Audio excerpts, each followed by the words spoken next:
Good morning students. Last turn पर हमने bank और ग्राहक के मध्य जो संबंध है उसके बारे में आपको बताया था। आज हम बैंक के अधिकार क्या क्या है उसके बारे में आपको बताएंगे। बैंक का सबसे पहला अधिकार है ऋणाधिकार। यदि आपने बैंक से किसी भी प्रकार का ऋण ले रखा है और उस ऋण की अदायगी आप समय पर नहीं कर पाते हैं तो बैंक उस ऋण को जब तक आप नहीं लौटाते हैं उसके एवज में जो भी संपत्ति आपकी रखी हुई है उसे रोके रख सकता है। ये उसे अधिकार है कि वह जब तक आप उस लोन की अदायगी न कर देंगे जब तक वह संपत्ति आपको वापस नहीं लौटाएगा। ऋणाधिकार दूसरे व्यक्ति की संपत्ति को उस समय तक रोक कर रखने का अधिकार है जब तक कि दूसरा व्यक्ति ऋण का भुगतान न कर दे। इसलिए आपको यदि उस संपत्ति को वापस प्राप्त करना है तो वह ऋण की अदायगी आपको बैंक को करनी ही होगी, अन्यथा बैंक उस संपत्ति को आपको वापस नहीं लौटाएगा। अब ये ऋणाधिकार कौन कौन से क्षेत्र में लागू होता है, कब तक वह इस संपत्ति को नहीं लौटाएगा, ये क्या कौन कौन से क्षेत्रों पर ऋणाधिकार का उपयोग हो सकता है। आपका जो बैंक में खाता है उस पे जो जमा राशि है उस जमा राशि को भी क्या है बैंक उस समय तक रोक सकता है जब तक आप उसके ऋण की अदायगी नहीं करते हैं। विनिमय साध्य प्रतिभूतियां, विनिमय साध्य प्रतिभूतियां, प्रतिभूतियों पर भी क्या है बैंक ऋणाधिकार का उपयोग कर सकता है। आपके शेयर्स है, ऋण पत्र है या अन्य कोई भी ऐसी विपत्र वगैरह हैं जो बैंक के पास सुरक्षार्थ जमा है, बैंक उन्हें उस समय तक नहीं लौटाएगा जब तक आप उसके ऋण का भुगतान नहीं कर देते हैं। और छोड़ी गई प्रतिभूतियां, कभी कभी बैंक के पास आप जाते हैं और कुछ प्रतिभूतियां यदि आपकी भूलवश वहाँ रह जाती है तो बैंक उन पर भी ऋणाधिकार का उपयोग कर सकता है। ऐसा कौन सा क्षेत्र है जहाँ ऋणाधिकार का उपयोग बैंक नहीं कर सकता है और वह सामान बैंक के पास है। ऋणाधिकार वर्जित, जहाँ पर उनको हम कहेंगे ऋणाधिकार वर्जित क्षेत्र, या किन किन वस्तुओं पर ऋणाधिकार का उपयोग नहीं होता है। नंबर फर्स्ट, सुरक्षार्थ जमा।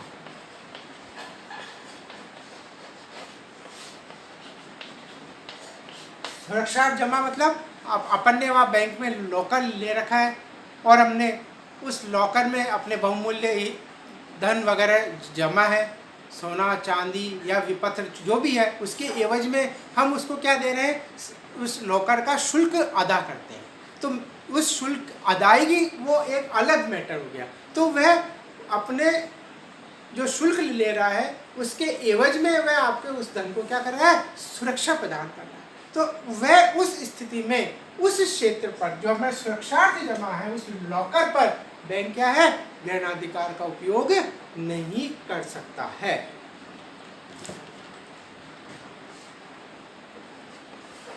नंबर सेकंड, विशेष प्रयोजनार्थ जमा।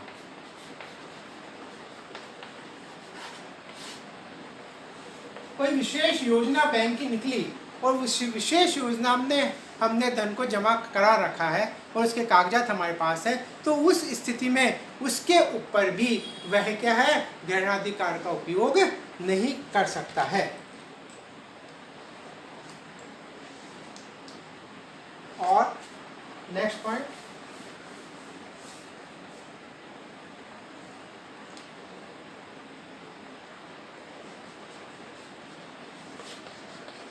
भूल से छोड़ी हुई प्रतिभूतियां,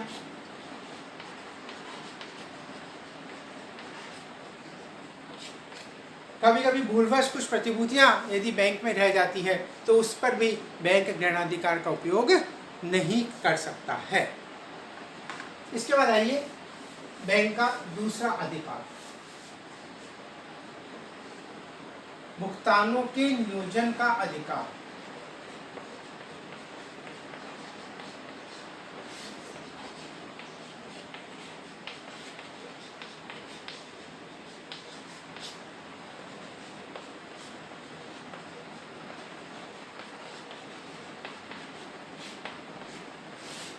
भुगतानों के नियोजन के अधिकार से क्या आशय? आपने बैंक से लोन ले रखे, दो प्रकार के लोन है, ए और बी लोन, और समय समय पर आपको क्या करना है, बैंक को लोन की किस्त आपको जमा करवानी पड़ती है। और जब आप किस्त जमा करवा रहे हैं और आपने वैसे ही पर्ची भर करके बैंक में दे दी कि ये मेरे लोन के एवज में जमा कर दिया जाए, आप बैंक को ये नहीं बताते हैं कि ए लोन के एवज में जमा करना है या बी लोन के एवज में जमा करना है। तो बैंक क्या है, इसको किसी भी लोन के एवज में जमा कर सकता है। यदि आप ये नहीं बताते हैं और आप यदि स्पष्ट कर देते हैं कि इसको ए लोन के एवज में माना जाए तो बैंक उसको ए लोन के एवज में ही जमा करेगा। इसको हम कहते हैं भुगतानों के नियोजन का अधिकार। भुगतानों के मतलब जो आपने बैंक में लोन की किस्त जमा करी है उसका नियोजन करना। यदि आप स्पष्ट नहीं करेंगे कि इसको ए या बी कौन से लोन के एवज में जमा करा जाए तो बैंक उसे किसी भी लोन के एवज में मान सकता है। और आप स्पष्ट कर देंगे कि हमें ए या बी, ये बी के एवज में किस्त की अदायगी है तो बैंक उसे बी के एवज में ही जमा करेगा। फिर इसके बाद नेक्स्ट नंबर 3,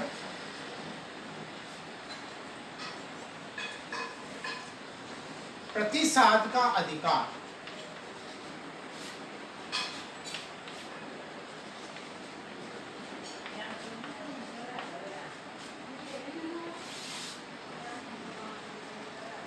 प्रतिसाद का अधिकार से आशय है कि आपने, यदि एग्जाम्पल में अपन इसको समझते हैं कि आपने 10,000 का लोन ले रखा है बैंक से ऋण, और आप उस लोन को अदा नहीं कर पा रहे हैं और आपका वहाँ पर बैंक खाता भी है और उस बैंक के एक खाते में 5,000 रुपये शेष पड़े, तो बैंक क्या कर सकता है, वो 5,000 रुपये उस ऋण के एवज में आपसे वसूल कर सकता है और 5,000 रुपये आपसे जब भी आपके पास है या जब भी बैंक चाहे वह आपसे वसूल कर सकता है। लेकिन वह 5,000 रुपये इस जो खाते में जमा है उस पर अपने खाते से उस लोन को लोन के पेटे जमा कर सकता है। इसको हम कहते हैं बैंक का प्रतिसाद अधिकार। फिर नेक्स्ट नंबर 4, ब्याज, कमीशन,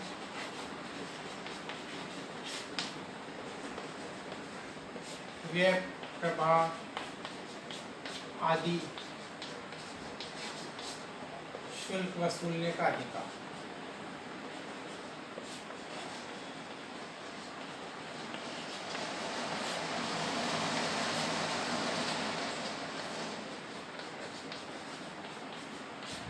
आजकल आप देखते हैं कि बैंक के कार्य इतने ज़्यादा बढ़ गए हैं और बैंक हमें बहुत सारी सुविधाएं प्रदान करता है, तो बैंक इस सुविधाओं के एवज में हमसे शुल्क वसूल करता है।